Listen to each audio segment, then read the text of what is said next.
ചോദിക്കണ്ടേ? നീയും ആയിഷയും നല്ല ഉറക്കമായിരുന്നു, പക്ഷെ ഞാൻ ഒട്ടും ഉറങ്ങിയിട്ടില്ല. കൂട്ടത്തിൽ ഒരാൾ നേരം വെളുക്കുന്നവരെ കരഞ്ഞോണ്ടിരുന്ന ഉറങ്ങാൻ പറ്റുമോ? നേരം വെളുക്കുന്നത് വരെ ഇവിടെ കരഞ്ഞോണ്ടിരിക്കുവായിരുന്നോ? ഞാൻ ഇത്രയും സമയം പറഞ്ഞിട്ടും നിനക്കൊന്നും മനസ്സിലായില്ലേ?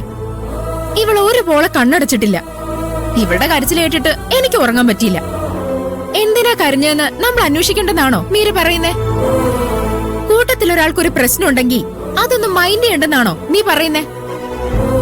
നേരം വെളുക്കുന്നത് വരെ ഇവള് കരഞ്ഞതൊന്നും ഞാൻ അറിഞ്ഞില്ലല്ലോ. പാറു, എന്താ നിന്റെ പ്രശ്നം? എനിക്കൊരു പ്രശ്നമില്ല, ജെനിഫറിന് വെറുതെ തോന്നുന്നതാ. കേട്ടില്ലേ? എത്ര ചോദിച്ചാലും ഇവള് സത്യം പറയില്ല. മിനിഞ്ഞാന്ന് ലെറ്റർ, ഇപ്പൊ വീണ്ടും പാഴ്സല്.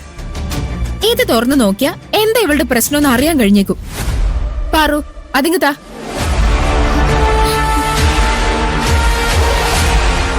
കണ്ടില്ലേ, എന്തോ ഒരു കള്ളക്കളി ഇല്ലേ? അതിങ്ങ് തരാൻ പറ മീര. പാറു, ഞാൻ കരഞ്ഞില്ലെന്ന് പറഞ്ഞില്ലേ? ഇവളെ മാത്രമേ നീ വിശ്വസിക്കൂ? ഞാൻ പറഞ്ഞ വിശ്വസിക്കില്ലേ?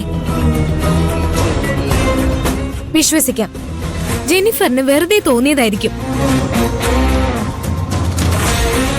ഈ പാഴ്സൽ ഞങ്ങളുടെ കൈത്തരാൻ നിനക്ക് മടിയാണെങ്കിൽ വേണ്ട, ഞങ്ങൾ നിർബന്ധിക്കുന്നില്ല.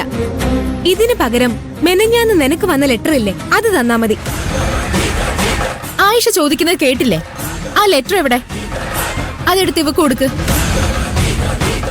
ജെനിഫർ, നീ പറഞ്ഞത് ശരിയാ. കൂട്ടത്തിൽ ഒരാളെ രാത്രി മുഴുവൻ കരയുന്നത് കണ്ടാ അത് നമ്മൾ അന്വേഷിക്കണം. പക്ഷെ തുറന്നു പറയാൻ ഇവൾക്ക് താല്പര്യമില്ലെന്ന് മനസ്സിലായല്ലോ. ആർക്കായാലും അവരുടേതായ പ്രൈവസി ഉണ്ടാവില്ലേ?